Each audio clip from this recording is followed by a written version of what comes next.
Good morning everyone.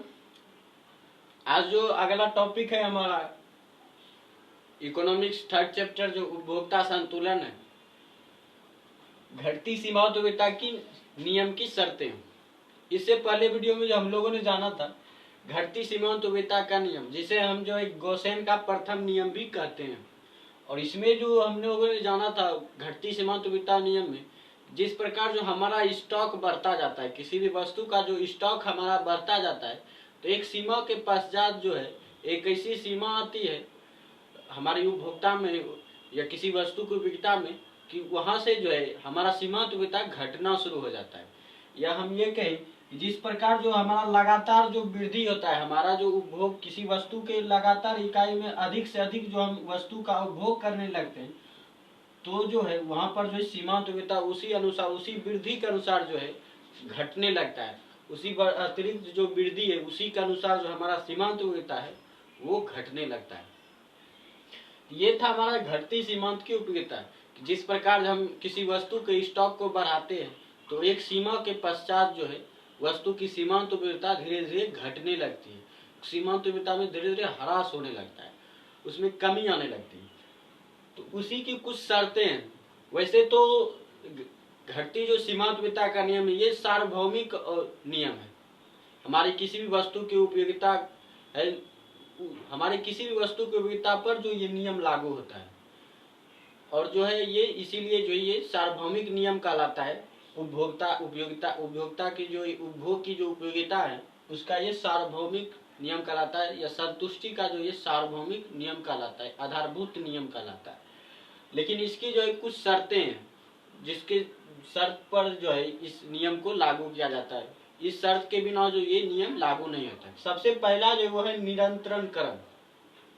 निरंतर क्रम कहने का अर्थ है वस्तु की जो इकाइयां हैं, छोटी छोटी जो वस्तु की इकाइयां हैं, वस्तु की जो छोटी छोटी इकाइयां हैं वो एक क्रम में होना चाहिए, वो एक क्रम में होना चाहिए।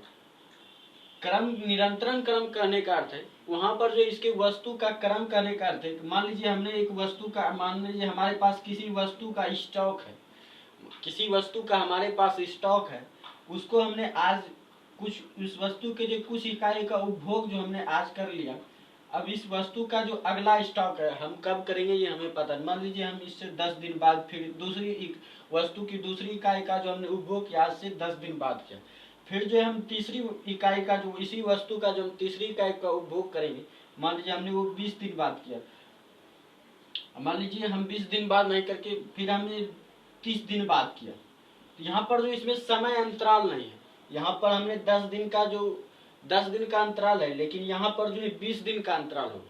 तो इसमें जो है निरंतर क्रम होना चाहिए, समय अंतराल जो है बराबर होना चाहिए। वस्तु के सभी इकाइयों के उपभोग का जो समय अंतराल है वो बराबर होना चाहिए, एक निरंतर क्रम में होना चाहिए, निरंतर क्रम में होना चाहिए।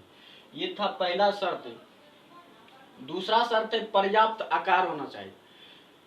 इसका कहने का अर्थ है पर्याप्त आकार, जो हमारा जो वस्तु की इकाई है उसका एक प्रॉपर साइज होना चाहिए। इस साइज पर जो है जो वस्तु के उपभोग है वो ज्यादा से ज्यादा हो।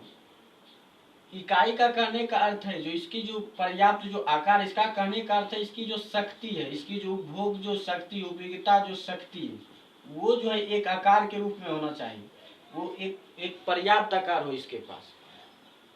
क्योंकि जो छोटी वस्तु की आकार जो होता है, जो छोटी वस्तु की इकाई जो आकार होता है, छोटी किसी वस्तु की जो छोटी इकाई का जो आकार होता है उसमें जो सीमा द्रव्यता बढ़ती नहीं है तो बल्कि ये घट जाती है। वहां पर जो ये घटती नहीं है बल्कि बढ़ जाती है। तो ये जो है वस्तु की छोटी इकाई जो है इसका जो एक पर्याप्त आकार होता है।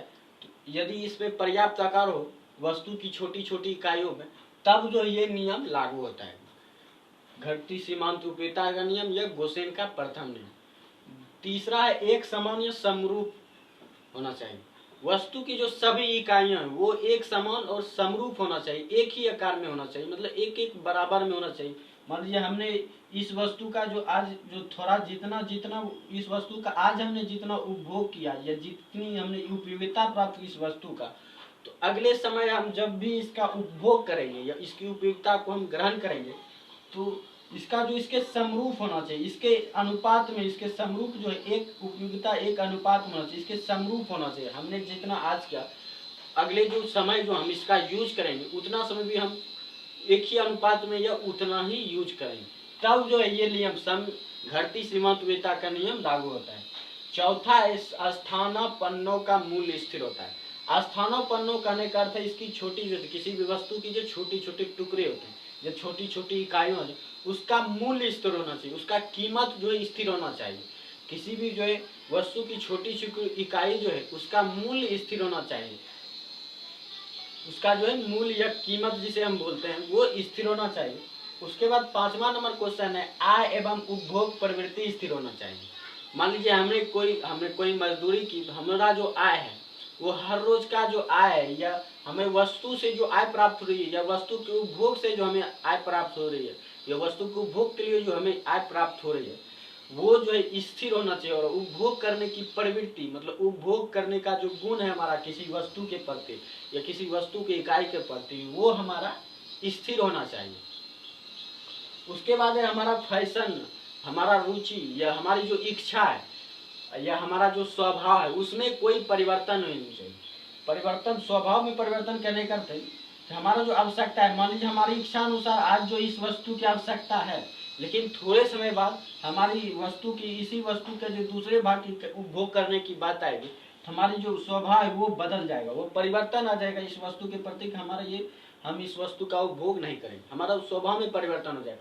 तो ऐसा नहीं होना चाहिए। हमारी इच्छा में कोई परिवर्तन नहीं होना चाहिए, हमारे फैशन में कोई परिवर्तन नहीं होना चाहिए, हमारी रुचि में कोई परिवर्तन नहीं होना चाहिए, और न ही हमारे स्वभाव में परिवर्तन नहीं होना चाहिए। तभी जो ये घटती सीमांत उपयोगिता का नियम लागू होता है। उसके बाद है 7वां नंबर क्वेश्चन, एक ही आवश्यकता का अध्ययन।